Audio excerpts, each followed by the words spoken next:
За төслийг бол дэмжиж байгааг тэгээд рүү хэлсэн.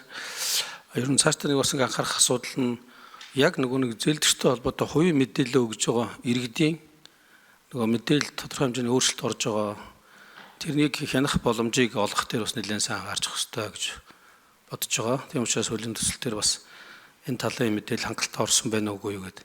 Яг энэ талаар яриад байна вэхээр нэгдүгürt бол мэдээж одоо зээлийн онооны систем гаргаж байгаа байгууллага бол зээлдэгчдийг тодорхой одоо зээлжих зэрэглэлээр нь ангилаад эхэлнэ.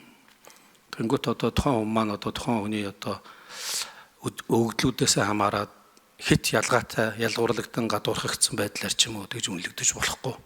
За энэ тал дээр бол одоо бас Дэлхийн банкны 2022 оны бас энэ тайлан гарсан байдгийн билээ. Тэрийг дээр бас манай төсөл боловсруулж байгаа улсууд бол судалсан байх гэж бодож байна. Тэр учраас би түрүүн тэр хуулийн заалтыг Монгол өнгнөөс баталсан зарчмын дагуу гэж өөрчлөх нь зөв юм биш үү гэдгийг санал гаргаад ирсэн байна. Тийм учраас